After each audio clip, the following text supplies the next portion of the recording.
it is weird how we were, at one point nobody ever used the word energy except for, describing, like fuel, Mm-hmm. like electricity, and then I guess the other place that you would hear it being used is video games with the energy bar. Yeah, but like, do you think back in the day, like back in the day, like 1600s earlier, like people were like your energy? How did they talk about it? Like your life force? I Like think they were just like I think that person's evil. Yeah, if they had the wrong energy, Yeah. they were evil. I think they're possessed. Yeah. That person is possessed by Satan and demons. That's There was no good energy or bad energy It was back just- then. It was just either possessed or just good old fashioned white person. Are you a good old fashioned white person or are you possessed? I don't want to I don't want to come off racist, but it seems like some of the African cultures really liked it when people seemed a little possessed. They were like, "Oh, he's our leader." Well, I don't know if that's true. I think I know what you're saying. Well, I don't know what you're saying at all. Let me Don't leave be me out very, there. very clear about You know that. it. I'm going to try to make the connection, though. I'm Thank going you. to try to connect it. Appreciate it. I know there are a lot of African cultures where, I guess zombies or people that return to life after death are that's a big part of their spiritual culture. I do also know that Zombies? yeah, the religion of Santeria, which is basically it's Catholicism mixed with Orisha worship. That is, I believe, West African religious culture. Is that what I can't think of it right now, but in Louisiana, the religion is that closely associated, like a close descendant You think from that? Louisiana has its own religion? Yes, they do. They do. Stop it. Creole. Yeah. Creole is a culture. Yeah, Santeria is the religion. Okay. It's like Catholicism mixed. So basically, the quick story of Santeria is when they started to convert African slaves to Catholicism, to Christianity. It was Catholicism originally. They have a bunch of their own gods.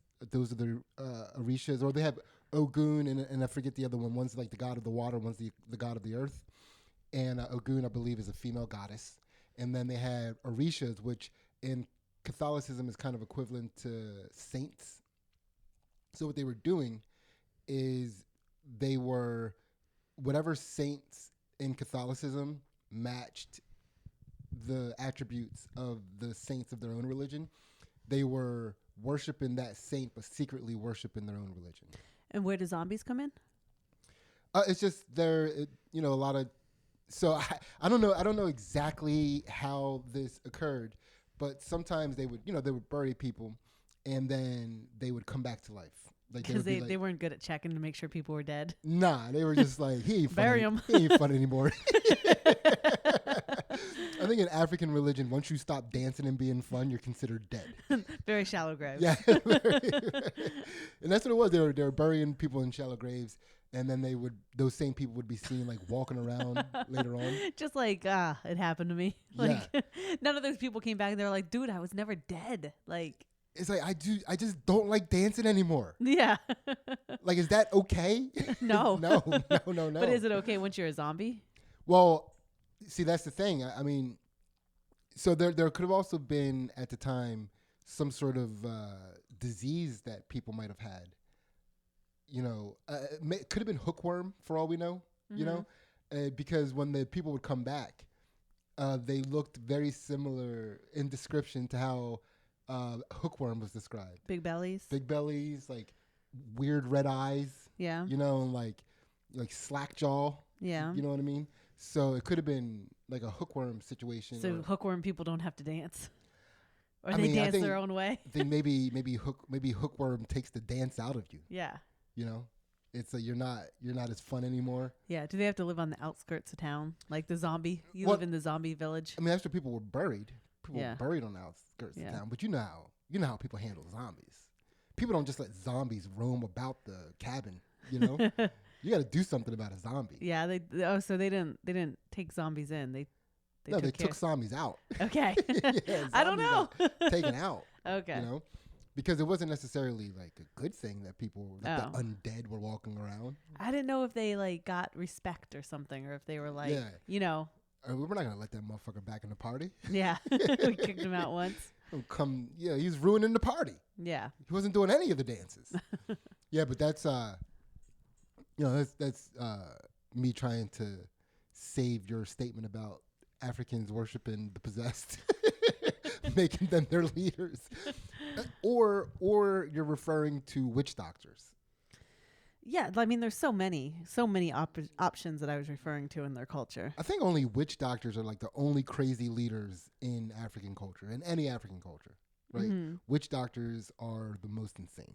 Mm-hmm. I mean, then you have, sometimes chiefs get a little out of hand. See, look at this list is getting longer. But that's no different than, any sort of leader getting out of hand once they have power. Mm-hmm. And leadership a lot of times in African culture was passed down through lineage. Mm-hmm. So it's like your father was a chief, so now I'm a chief. So you weren't necessarily picked to be a chief. But witch doctors kind of like crazied themselves into being witch doctors. Yeah. Where they were like, you dance too much. Your costume too much. You literally dance for everything. Like everything's a dance with you. You extra. That's their PhD. Yeah. It's extra. It's like they call them like extra Ansley. What should I do about this knee? Dance. Yeah, because I want to be able to dance like you dance. It's like witch doctors are people that dance so hard that you know that they're injuring themselves. So you're like, I gotta know how they're doing that. There's no way you have ACLs with the enthusiasm with which you dance. Yeah. So before we get into the show, just a little banter. So I went to go pick up the food the other day that we ordered from our burger joint that we order food from sometimes. And, I'm in there, and there's some young guys in there, like at least 21 because they seemed a little intoxicated. And I think they were probably in the bars in the area. Mm-hmm. And they were acting up a little bit. Like a couple of them, there were 4 of them all together, and 2 of them weren't wearing masks. Ooh, and they were inside. They were inside, but they were ordering food to get then. They were like going to walk around eating burgers and shit. Yeah. And, I'm in there with them, and like I see them in there as I'm going in there. And they're in there like just the 4 of them kind of owning the moment. Like anytime guys are in a situation, it's only them and their boys. They feel like they run shit. Yeah, it's not a big place either. So they're No, it's easy to run. Yeah. Right? It only takes 4 people to run that whole entire establishment. Yeah. Right? So they're in there running things, and I see them in there, and I don't know, I still kind of have like this youthful exuberance for being part of the group that's running shit. Like I'm seeing them in there, I'm like, oh, that looks fun. Yeah. Like there's 4 bros in there just having a bro time. Yeah. Let me go in there and bro it up with these guys. You got bro hyped. I was so bro hyped. Yeah. Instantly bro hyped as soon as I saw that, because it was like, oh, at least I'm not going into a boring store. Yeah. You know what I mean? It's like, all right, this is exciting. Like 4 bros. I'm going there and bro it up. And I went in there, and as soon as I stepped in, they looked at me and instantly started to like change their behavior and apologize for not wearing masks. They unbroed? They unbroed immediately. Oh, you were so disappointed. I was a little disappointed because I realized in that moment that you're not bro material anymore. You're authority. I am authority. I'm Brothority. You're Brothority. I'm Brothority. Oh, sorry, bro. We'll put on a mask. We know it. You gotta be responsible in life. You probably got kids. We get it. Yeah, I was like Lieutenant Bro. And the private bros had to get their shit together. They started tucking their shirts in. It's like, man. It's like they looked at me and was like, oh, he's no longer a field bro. He's an office bro now. He's not going to get it. Fucking human resources bro came in here. He's like, human resources bro just came all up in here, man. We got to fucking get our shit together.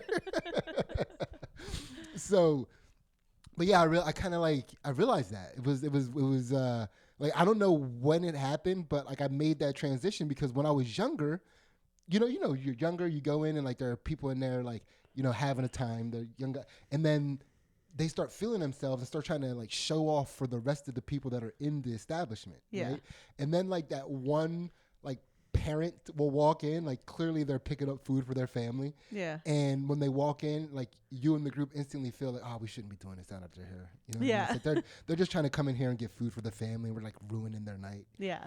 I was that parent. That's you, man. I was oh my God, That's it was you. such a thing to swallow. Did you want to like start knocking things off the shelf and be like, no, I'm cool, man. It's cool. We can do this. Let's go. You start dancing. Like I still got ACLs. Part of me did, but then I didn't want to ruin my relationship with the establishment. I feel like I've worked really hard to get in a relationship with the establishment. I didn't want to ruin it, you know? Yeah. So Responsibilities. I know I was in there just being responsible on top of responsible.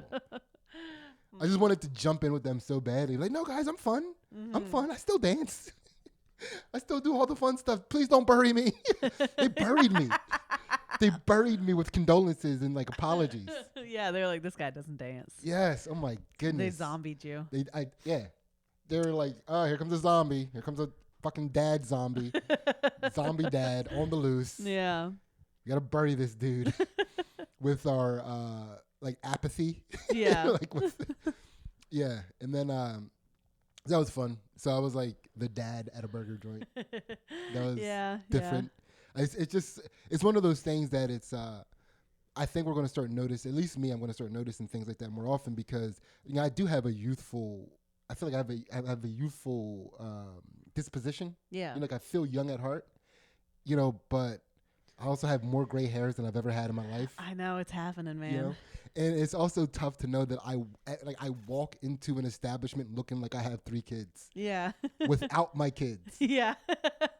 Yeah. It is like that's tough. Yeah. That's a tough thing. That's a tough pill to swallow. So as a lady, like I feel like the equivalent to that is that when guys hit on me or if I get a woohoo or like any like sort of like even like on Facebook or something like a hey pretty lady it's like you're like ooh look at me from when you're young as a girl you're like oh it's so annoying like why won't they just leave me alone and now you're like oh okay I don't think you're allowed you're allowed to say that no because that's just triggering for these young girls because they don't get it yet. Yeah, they think what you're like if they hear a woman say something like that they think they're being dismissed. They think their lived experience of being harassed is being dismissed. Listen, when you're 20 and you get it like 20 times a day because you're wearing little tight clothes, I understand it. It's annoying. I've been there too. Yeah. But like when you're a mom with 3 kids and somebody's and wearing long johns and flannel. And somebody notices you, you appreciate it. It's like, hey, you got pants on. I go, ooh, thank you. Yeah, they feel like I'm the person wearing pants. Yeah, that is pretty wild. That is a wild. Yeah, but we're at that age. At that age, for sure. Where I step into an establishment and bros stop having fun. And you are like seeking harassment. Look at me. Look at me. I mean, like women get to an age where they're Brothority too. You're in that clean area right now. You're gonna be Brothority soon. I know. Yeah, it's coming. Yeah. So I also want to talk about like I had a setback in my quest for peace of mind. And did this happen at Petsmart? It did. I had a little altercation at Petsmart. Whew, okay, let me take a deep breath and ready myself for this. Yeah. Okay, before I get into it, I want you to know that I did fix the family reputation at Petsmart before I left. My eyes are already rolling, Sidney. I can't. Like, they're in the back of my head. I'm like, get your eyes out of the... Yeah. I fixed it. Are you sure? I definitely ruined it. I definitely put it on thin ice. I put a reputation at Petsmart on thin ice, but then I immediately fixed it, right? You're going to have to tell me the story to make... I don't know how... Okay. Yeah. Okay. I'll so listen. This is technically a segment of the podcast called backsliding, right? A little backsliding on my quest Okay, peace you of got mind. you got to and put it out there. You got me all angst. Wait, do you have a backslide story for the week, or is it just going to be me? Oh, just you. It's just gonna be me. Just you. All right, so I scheduled a grooming appointment. We have a dog now. Yes. Right? We scheduled That gets groomed. That gets groomed. We have a poodle. We have a double doodle, which is basically a yellow poodle. Yeah. We have a yellow People poodle. don't like to admit that, but yeah, they are. No, because poodles have that reputation, like I was saying before, of being like elitist pets. Yeah. Because you almost have to have the time and resources to attend to the fact that they never stop growing their hair. Mm. They have to be groomed frequently. These dogs are, a task, right? Yeah. That typically only like the elite, the rich people can take care of. Yeah. We're bottom of the hill people with a poodle. Yeah. Well, double doodle. I mean, it's a poodle and it's like expensive. I don't know how much poodles It's cost. twice the poodle. So So now you made it look like a bottle. Sorry, we'll get to that piece. yeah, we'll get to that. So I put in this appointment for 4:30, right? I realize now in hindsight what happened with the mishap, right? All right. So anyway, I put my appointment in for 4:30 on a Saturday, which was perfect amount of time after all of the jujitsu that we do on a Saturday for me to go recoup and then get the dog to the groomer. You went and took the kids somewhere, so it was Treetop adventure. yeah, you guys were having a good time. Yeah. I was not, right? But it was I was on my own for this. Like there was no backup. Right. So I get there at 4:35. Wasn't my fault. I would have got there early enough for the 4:30 appointment. 5 minutes for you is not a big deal. Yeah, but they don't know that. They're treating me like they don't know me, right? And the only reason I think they were also allowing that 5 minutes because there's that all the construction in that area and it was like super trafficky to turn into the complex. Yeah. Right. So that time that I spent waiting in that line to make that left was the time that made me late. Right. Sure. I mean, we talked on the phone at 4:30 and you were like at the house getting in the car, but go ahead. That was 4:24. I looked at my phone when you called. It was 4:24 and this is what I did when you called. I said, fuck. No, I'm good. It was 4:24. It was 4:24. Okay. So I remember that very specifically because palindromes stick out to me. Okay. Right? Especially when they're associated with my failures. Okay. Right? So I get there and the girl is like I was like, I'm here for my 4:30 appointment. And she starts looking and she's like, I don't see what was your name? And I told her the name and everything. It was like, oh, that's scheduled for 4:15. And this is the girl at the register or the appointment thing. Now the chick that was back there doing the grooming, and she started piping up now. Piping up. Yeah, it was like it was getting taken care of, right? And she goes, you're late, so I can't do anything for you. We can reschedule you. And she said it like that, like really condescending. And I'm like, did she just condescend to me for no reason at all? And I go, actually, it wasn't scheduled for 4:15. It was scheduled for 4:30. I was talking to her on the phone, the person that I scheduled with, and I said 4:30. She said 4:30. I said 4:30. She said 4:30. Like, I don't understand what the problem is. And she goes, look, I told you, you're late, and there's nothing I can do for you. You got to be rescheduled. And then the girl starts asking me, like, well, is there another day or time? And I'm like, no, I don't want to be rescheduled with you people the way you're talking to me right now. And she was like, look, you shouldn't have been late. And now I'm like, all right, listen, I'm telling you that this was scheduled for 4:30. Because it's in there for 4:15 has nothing to do with the conversation that took on the phone. Why are you treating me like what do you think I'm trying to steal grooming time from you? Mm-hmm. Like I'm looking to pay for this. Like what is the problem? And she goes, I'm not trying to be rude. I was like, you are trying to be rude. You're doing that little nerd bullshit where you feel like you have the upper hand so that you can talk to people however you see fit. And I don't care how you feel about it. I'm just calling you out on it. She's like, I wasn't doing it. Now she's like, she's embarrassed now. And should have been the end of it. But now I feel like I'm winning. No, jeez. So I just started digging into that a little more. That's all I'm doing. I'm just digging into that. Digging into the fact that, like, she's being a jackass because she feels like she has the upper hand and has the ability to be a jackass. And she's still talking to me. And then one of the other girls was like, stop. Like, just call the manager. Right? And I was like, yeah, call the manager. Let's talk to the manager about this. So I go out there and I talk to the manager. I go out because it's a little grooming area and there are other people waiting to come in and get their dogs. And because we're in this pandemic, you know, people are being weird about that. So I go out so they can go get their dogs. I meet the manager and I talk to the manager. And I fixed it. I just talked to the manager and I told her honestly, I was like, look, you know, I'm very sorry for my actions. I told her about the miscommunication. I explained that, like, I didn't like the way that she was talking to me and I conducted myself in a way that I shouldn't have, you know. And I was like, I apologize that you even had to come out here to deal with this.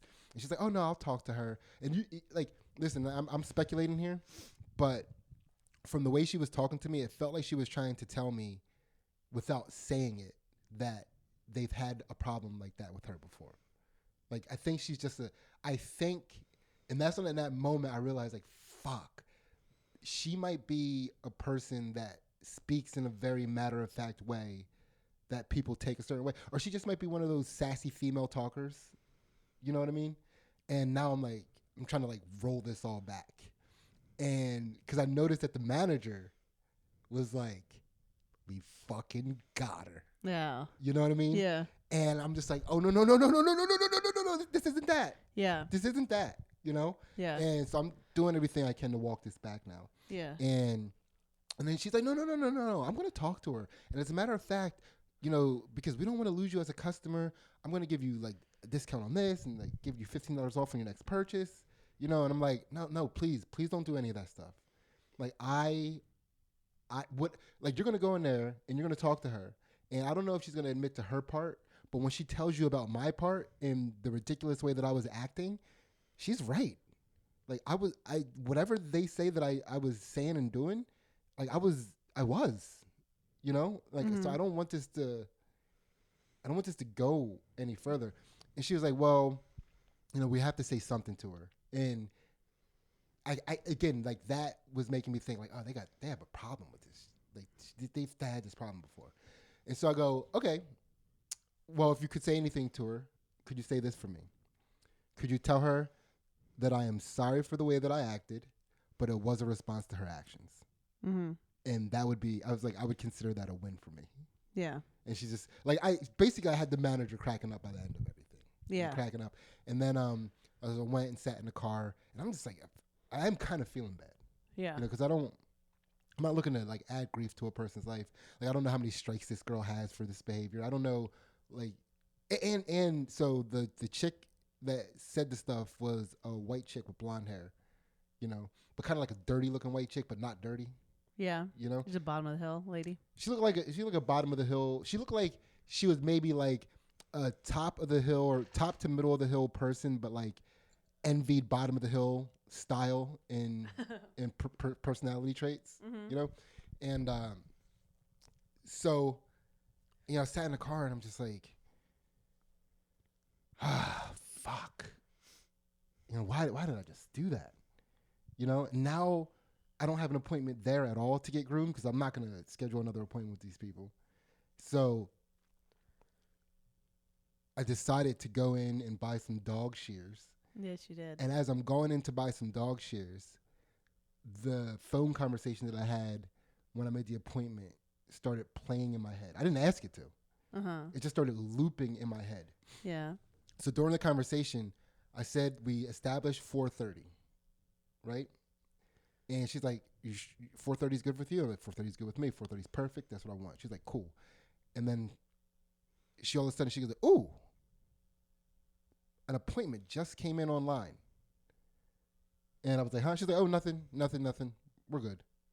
And then that was the end of the conversation. So what I'm guessing happened is before she put the confirmation for the 4:30 in, a different 4:30 appointment came in online. So that wasn't available anymore. So she didn't put me down for the 4:15 appointment. They send a bunch of confirmation things that come to you that you can like, but I didn't feel like I had to do it because we so thoroughly established when the time was, and it was only like a few days away. Like, I'm just going to let that, like, I don't like doing that stuff. If I make an appointment, I don't need to text Y to confirm that I just made this appointment. I'm just going to show up during my appointment. If I would have looked at that stuff, I would have saw that the time changed. Yeah. But I didn't look at it. Yeah. I didn't have to. But She should have also have, I mean, I don't know. It's like maybe she was in a situation where she didn't want to disappoint. You know, some people just don't like to disappoint people. And maybe she was just being lazy. Maybe she didn't feel like dealing with the effort it would take to fix that problem as it occurred, right? But either way, it was a 4:30 appointment, right? Mm-hmm. Right? Be cool here. Be cool. Because it was. I didn't do anything wrong. And then, so now I have to, now I'm like trying to figure out how much time you're going to be at this treetop adventure. And I'm trying to like hurry up and get this at-home grooming done before you guys get home. Yeah. And that's when I learned how much hair a fucking poodle has. And it's hair, by the way. They don't have fur. They have hair like humans. Yeah. It grows constantly. But that was a process. Yeah. It's quite an adventure you had there. Yeah. And I'm like out back on the cold pavement, sitting down on the ground, trying to groom a frisky dog. Yeah. Who wants none of it. Uh-huh. You know? And now she just looks mangy. Yeah. I got a mangy poodle. Yep. Yeah. So that's that. It feels like she fits in with the family more. Yeah? Unfortunately. Yeah, good. They want to get a fancy poodle haircut. They just like have her in this house looking down on us.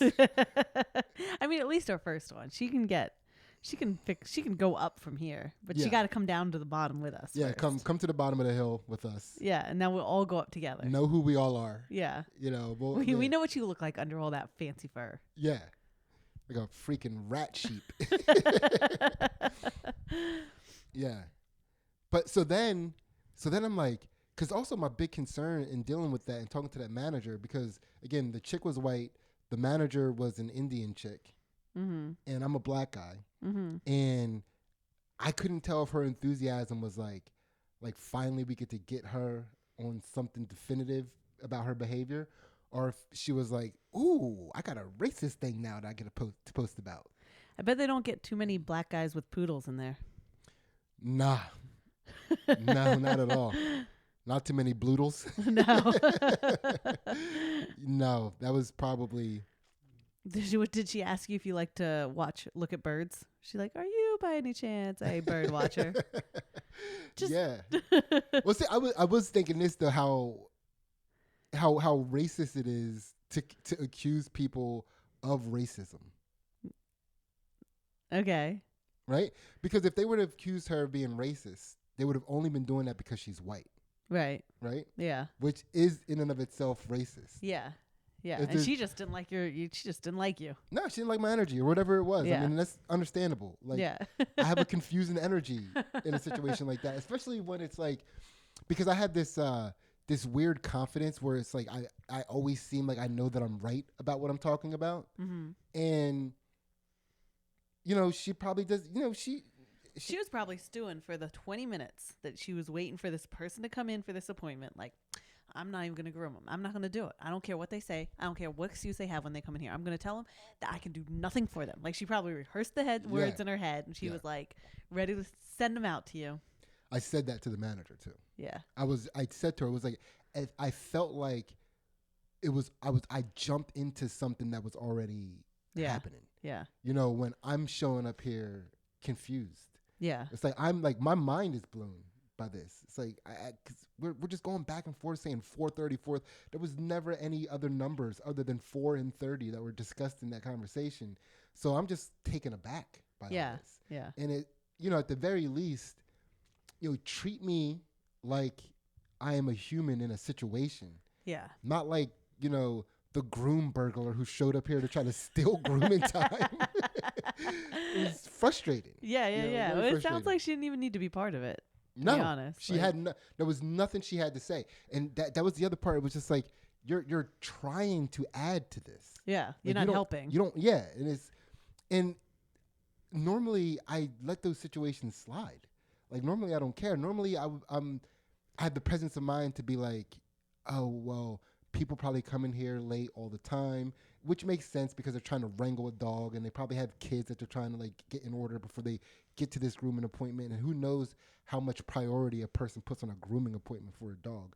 So that people probably show up late all the time and try to finagle their way into still getting their dog groomed despite being late. Like that's probably a very common occurrence there, right? But it's like you still don't get to act like even if you know somebody is doing that, you don't get to treat them like that. Like your customer, you're in a customer service situation. Just handle it and move on. Yeah. You know, you don't have to try to. She was like trying to make me feel stupid. Yeah. You know. Yeah. Which was like, why are you doing that to me? I mean, she never would be able to, but like the attempt took me off my path of enlightenment. Oh man, did you do anything to get back on your path? Like, how do you feel back on your path now, or how does it feel to have a bump like that on your journey? Well, it was tough. I mean, I felt like I kind of sorted it out before I left with the manager, and I was hoping at the very least, like, you know, she would take into that room like, oh, well, he doesn't care. He said he realized that he was. I described my behavior as bratty. I was like, I was just being a brat. I'm really sorry about that. And I was hoping that she would take that in there and kind of like, dissolve all the tension and beef that was between me and that other chick. You know, and but ironically, when I checked out, when I went back in to buy the shears, when I checked out, the manager was on the register and she checked me out and she gave me a huge discount. You got a discount? Yeah, big discount. Big discount. I got big discount. You're like big. Pretty Woman right now. Yeah, you feel like Pretty Woman? You're like, big mistake. Did you go show her your Petsmart bags and like shake them in her face? Yeah, you made a big mistake. I'm going to go home and ruin my dog's hair. How do you like them apples?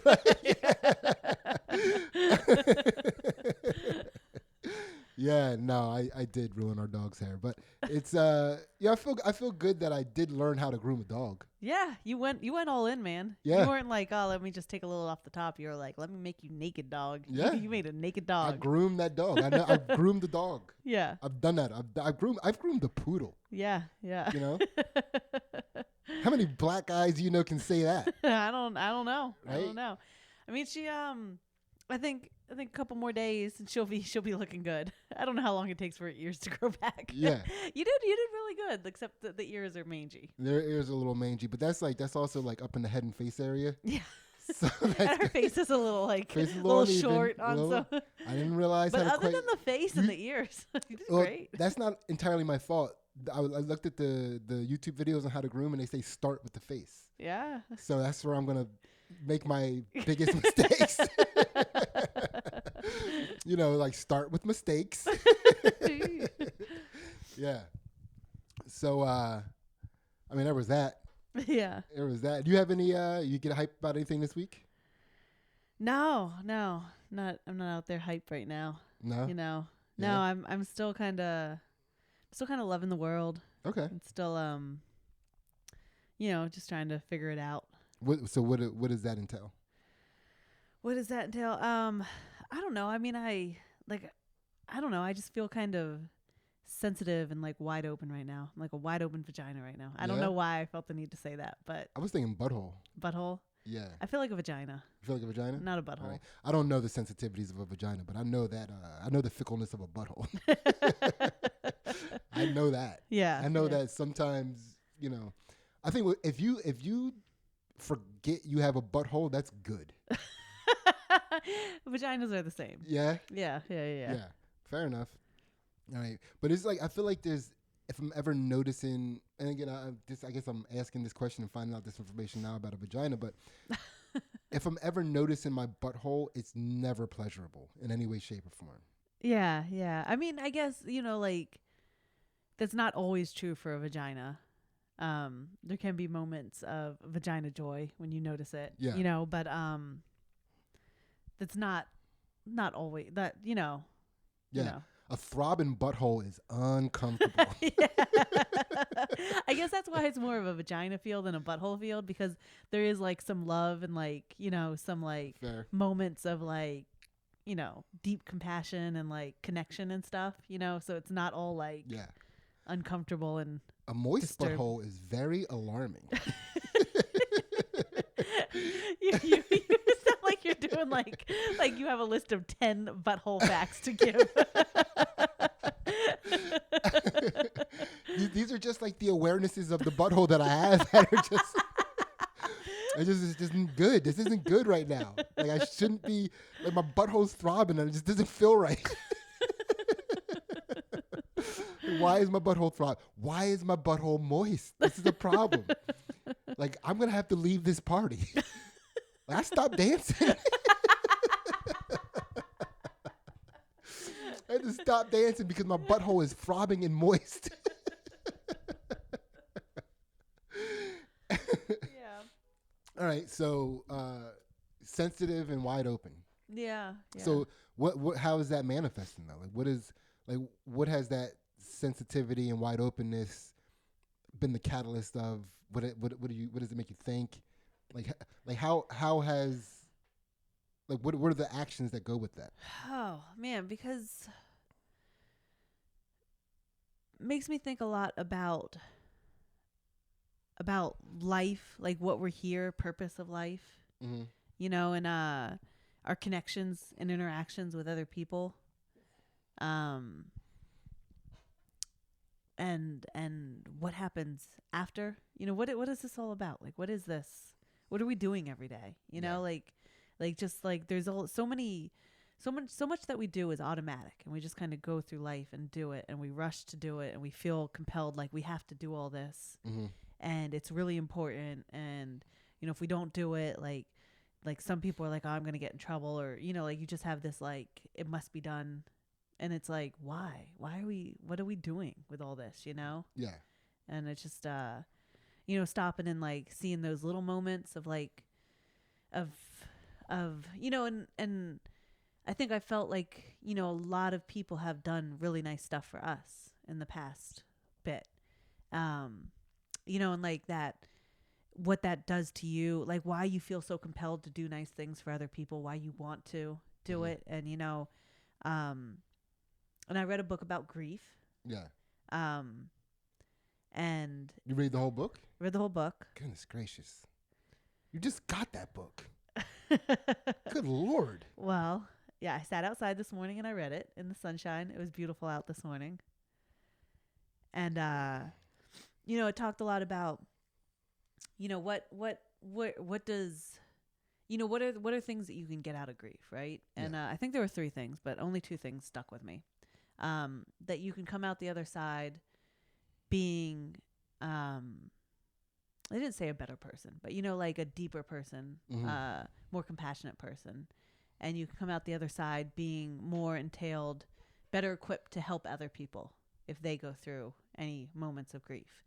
And, I've spent a lot of time thinking or bouncing off the surface of like, why did this happen? Like, what is the reason for this? Like, why, and I don't, those are, like I thought about like, well, this obviously changes you as a person, Mm-hmm. which is, I don't know if I necessarily could say to myself that's a good thing, because it's like, still so deep in it, whatever. Yeah.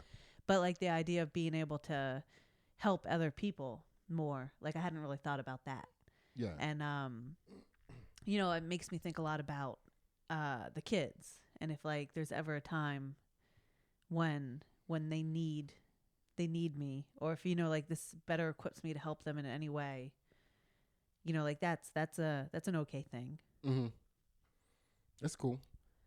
That is cool. And I noticed you have your book here now. It's like now it's like we're like a late night show. Yeah. It's like, I noticed you have your book here now. Would you like to read a passage from it? Yeah, but you did bring it. I did bring it. It has 10 stages of grief, and I just didn't know where we were going to go with our conversation. So I just, Okay, that's fair. I had it in case I wanted to reference any of the stages. Yeah. And that's and let me see what else we got here. All right. So any so oh this is one we didn't get to last week.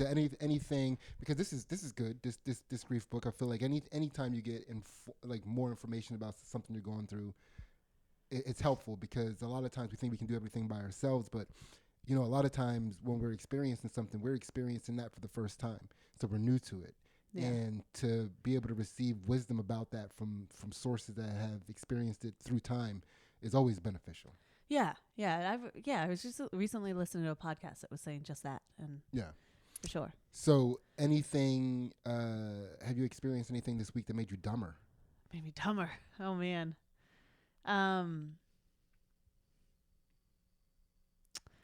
Anything that made me dumber? Yeah, because I feel like almost any time I look at the news anymore about what's going on in the world, yeah, I'm just like, why the fuck did I just do that? Yeah. Why did I waste my time with that? Yeah. No, that's for sure, because I've look at articles and things that maybe I'm like, oh, we could talk about this, and I read them and I'm just like, what are people doing? Yeah. Like there was an article that was like, this girl had nightmares about something living behind a mirror, and then she looked behind the mirror and it was really there. But like when you read the article, it's like, I don't know, I forget what it was, but it was stupid. Yeah. It was stupid. Yeah, I get that. What about smarter? What made you smarter this week? What made me smarter? I don't know. Do you feel like smart and dumb when you're? I feel like I'm totally in emotions right now, and I don't know if I like intellect and emotions. Like I know there's emotional intellect. Yeah. But I don't know if like emotions and intellect go together that much. So you're dumb? Yeah, I think I've been dumb the whole week. You think you're just dumb? I think, yeah. I've just been dumb the whole week. Yeah. Like I like don't know what to say to people. I'm like people are like, how are you? How are things going? I'm like, my mom died.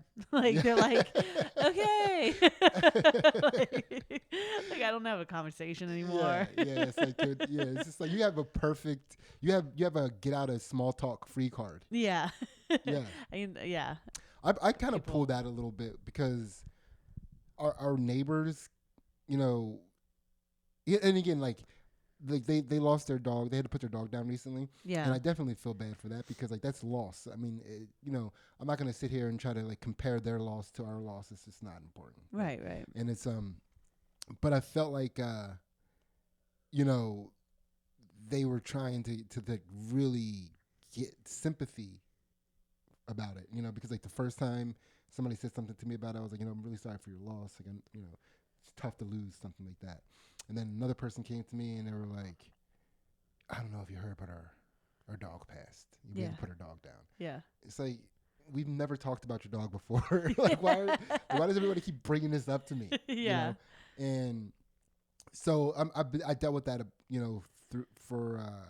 like the kid told me, the dad said something, the wife said something. Yeah, the wife doesn't talk to you much, does she? No. But she said this. Yeah. Right?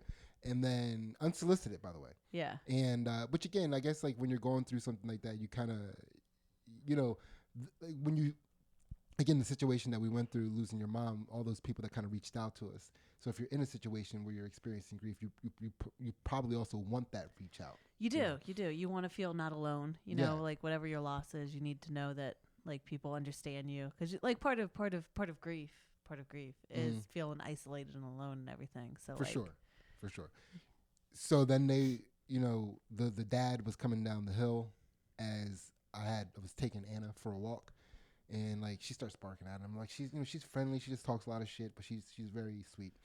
And like he starts like petting her and like, oh, and he's like, he goes, and this is after he told me about his dog, right? And he's like, that's awesome. You guys got a family pet, huh? Was she a rescue?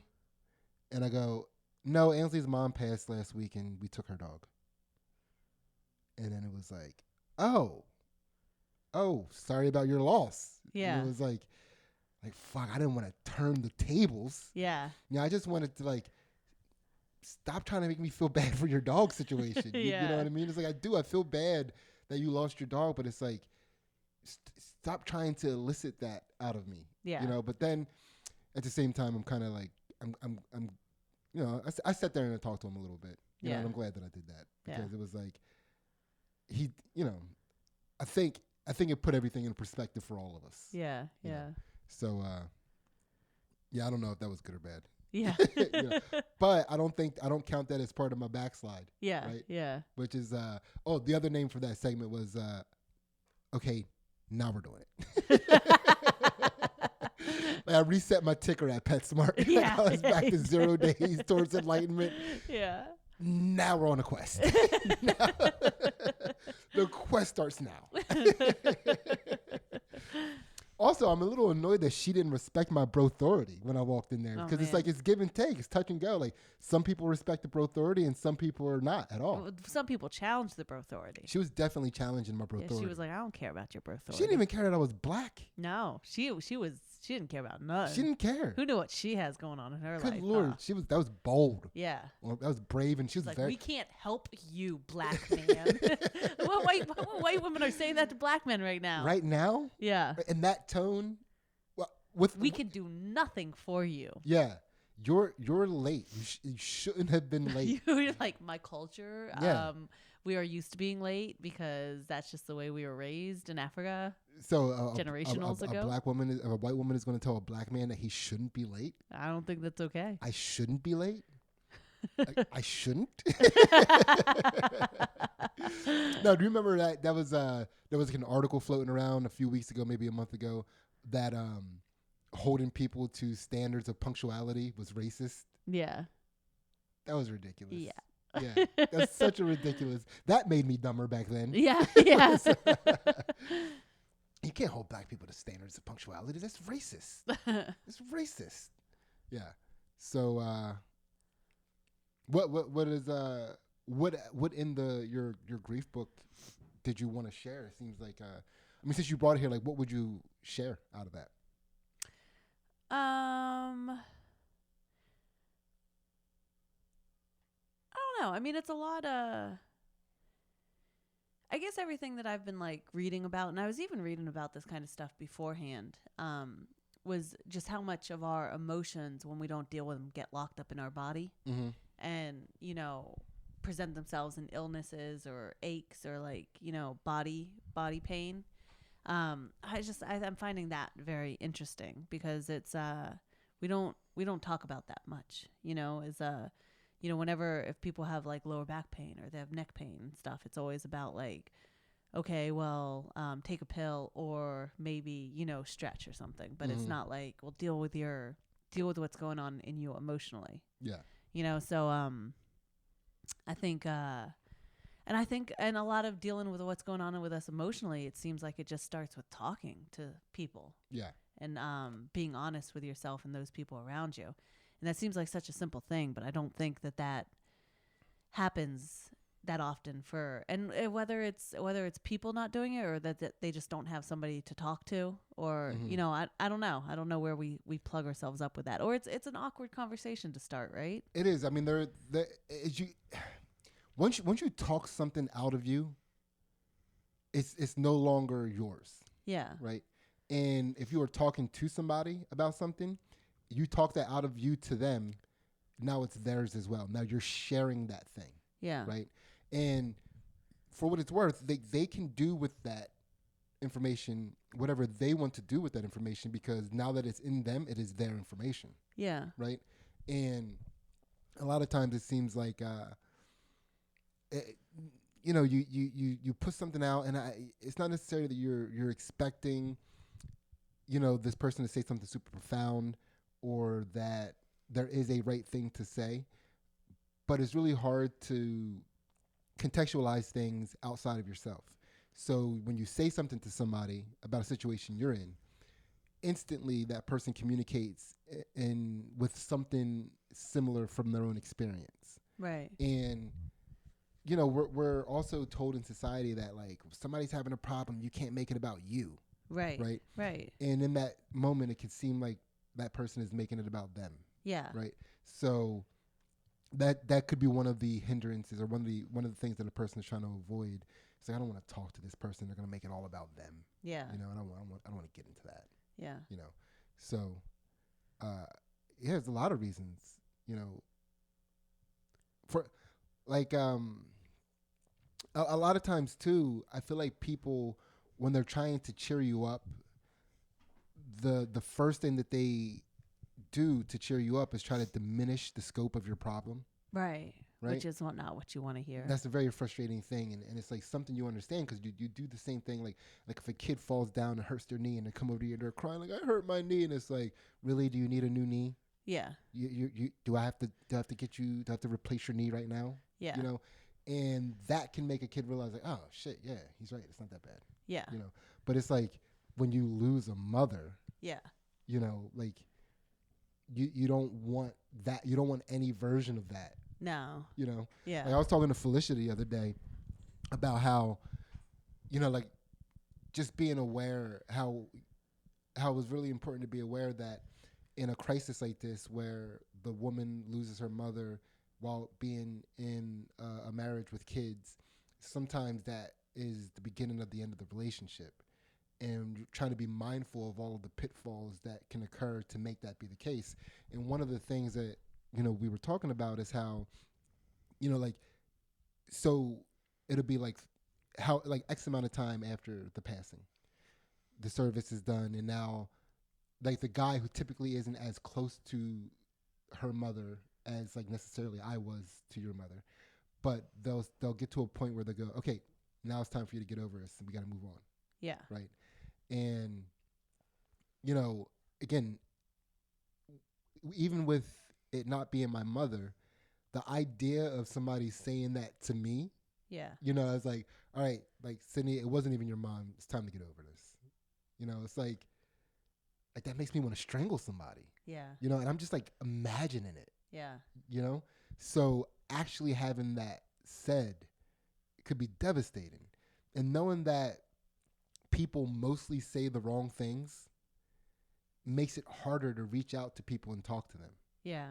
You know, it's where it's like, you know, sometimes you just need a person to listen. Yeah. You know, and people don't want to listen. People want to help. Yeah. You know, so it's, you know, but bottom line, I'm saying I get it. I get why it's hard for people to talk to people in a crisis situation. You made me, I think I did have a moment of a backslide this week. I backslid you? Yeah. You were there. Okay. You were probably aware of it. All right. But we haven't talked about it. Did you yell at your kids? Oh, no. I think I've done that You too. reset the ticker on that a few times. Yeah. A few times. Yeah, no, I backslid hard there. Yeah. Like, I don't even think the ticker started again yet. Yeah. I'm not going to start my ticker until I'm ready. Like I need to get to a comfortable place before I reset that ticker. Yeah. You know? But I don't know if you noticed when we were at jiu-jitsu on Saturday and we first started working together and we were first doing the drill. And I felt like you were going a little rough at the very beginning, and I pushed you. That's why you pushed me? Yeah. Wait, I thought you pushed me because I told you about the knee placement, and you didn't because like you weren't putting the knee in quite the right spot. And That was like a little before that. You pushed me before that? Yeah. No, we're doing jiu-jitsu. I didn't notice you pushed me. Are you kidding me? I pushed we're you like out of anger. strangling each other and shit. Like, no, I did not notice you pushed me. I pushed you. Yeah. Wait, when did you push me? I apologize. Like we were on our knees? No. We were like, we had like done our first like 3-minute or whatever thing, and you were going. Like I had gone first, and you were going. And wait, what was the drill? Just like the hat from half guard. Okay, and I was in the top half or bottom half? You were in top half. So I was on top and I was passing? You were working to pass. Okay. And you had like done your little thing, and you like came around with your arm and you like hit me in the face. Like normally it would be nothing, but I felt very offended by it. Oh, because we were doing the cross face pass. Yeah. Is that what we were doing? No. We were doing like the hip pass first. Okay. But like you were coming back around and you swung with your arm to get around. Like to get your position. To get in my position. Gotcha. And then we were like getting up to our feet and I pushed you out of anger. I didn't notice that. Yeah. Your little weak ass pushes. You mean you pushed me with your body? You pushed you. You pushed you. You like went to push me. You like flew 3 feet back. Ansley, why'd you push you with me?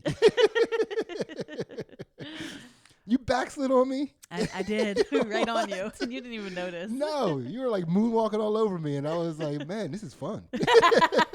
That girl can dance. She alive. She can dance. Wow. No, I didn't notice that. Yeah. So, my emotions got a little better. I'm glad we got through that. Me. Yeah. I'm glad too. Yeah. Yeah. You're back. How did you get? So what happened? Like, because I mean, did you give me credit for handling it in such a mature way that I didn't even like freak out about it? No, it made me mad at you. Did you think I was like purposely ignoring it? Did you think I was like getting you? Yeah. A little bit. I was like, that's probably what he was doing. So I didn't even know I was in a thing and I was winning. That is awesome. That's awesome. That's awesome. Man. Cool. Yeah. Cool. Yeah. We also did have a little knee placement issue about where to put the knee. And then like when Coach Heather was doing the next description, she kept reiterating to put the knee in the hip, put the knee in the hip. And I kept looking at you like, that's what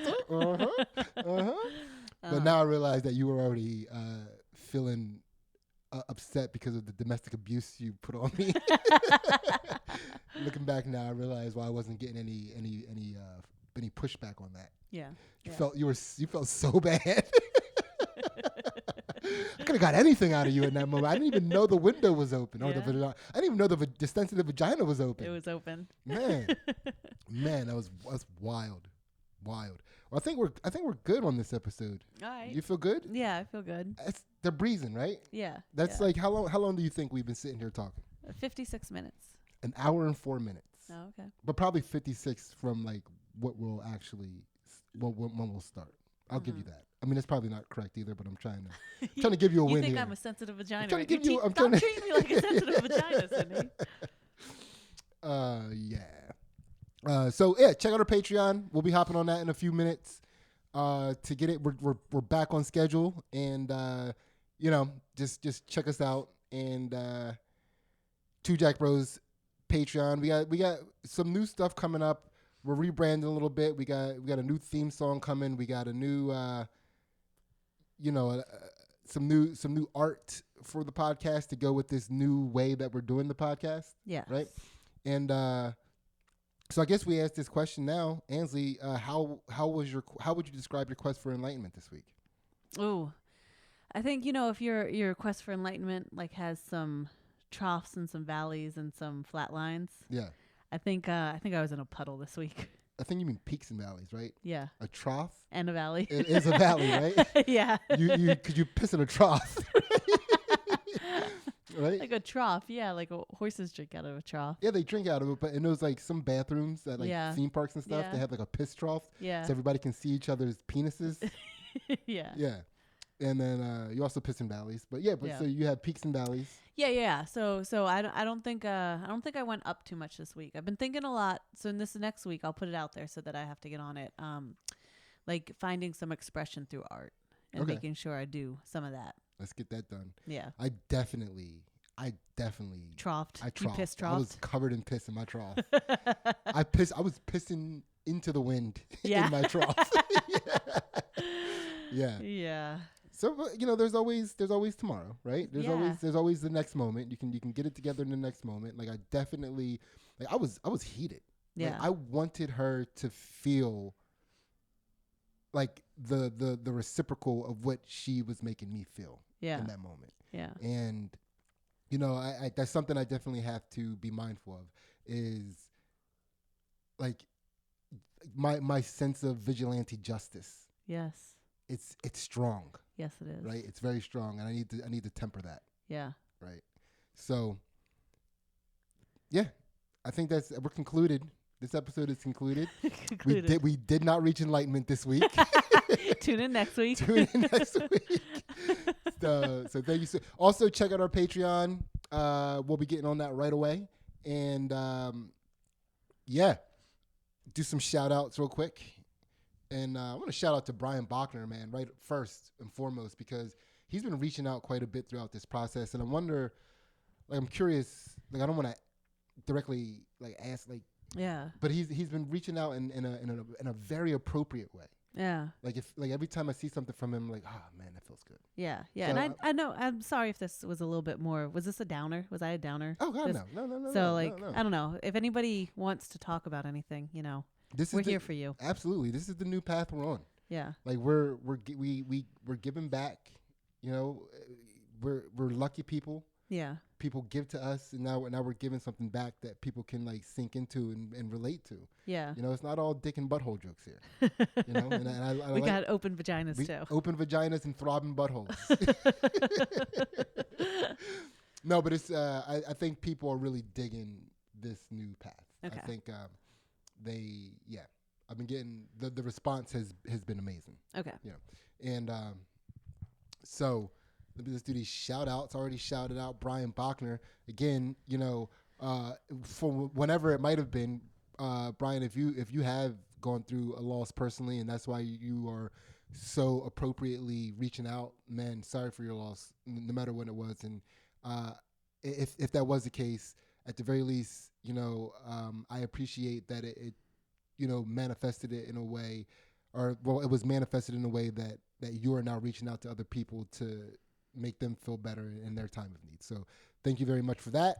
And shout out to, again, Brian Bachner, why not? Mike Butler, Mike Levy, Lizbot, Doc, Kevin Stevens, Julian from Canada, and his wife, Meg.says.so on Instagram. She saved her lives during the pandemic, by the way. And So and Tell is her podcast. She's a seamstress. Kevin Lau, Mary Jo Butterly, Nicole, Raj, Janelle, Courtney, Rick, Coach Rick, that is, Keith Butts, Andrew Pace, Kyle Hancock, Erica Daniels, Levi Mercer, Justin Masabi, Ezekiel Ellis, Ryan said that twice, Roger Down, Joe, Rob, Joe Francis, and his girlfriend's company, Saved by the Reef. TJ James, our man down under, holding us down. He's reached out to. Nick Cupsey and his 2 books, Lost in the Mail and the 5 People We Meet in Wawa. He's reached out to. This old guy, don't know who you are. He hasn't reached out. He hasn't reached out, but I think he would. Yeah. He was reachy. He was reachy. He was wise, man. Yeah. That guy, he had some light in his eyes. Yeah. I remember that. Can he dance? I don't know. He was white. Zombie. I think you get to a certain age as a white person and it's like dancing is behind you. Okay. It's like dancing is behind you. Colonialism is behind you. Chris Bruno, Kevin McGran, these are all, awesome people. Yes. Graham Hoffman, Chris Tucker, Derek Towson, who is my brother. We have different last names. I promise we'll explain that. Sean Dowdy, he's reached out to. Guy Patterson, this is where Brian Bachner usually was. Tuscany Rodriguez, Sean, the Boner King, king of all boners, John Montag, Sam Almond, and my man Cam Snyder, who's also been reaching out. And he should have been on the shout-out list a long time ago. Yeah. Yeah, Cam Snyder's the man.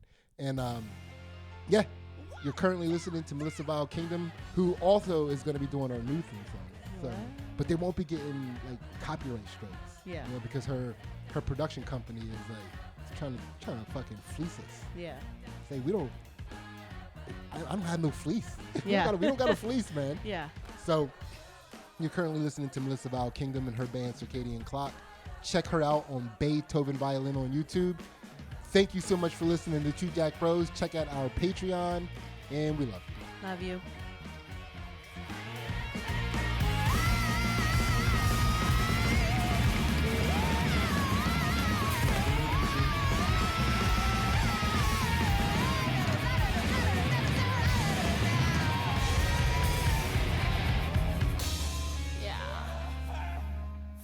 She got you.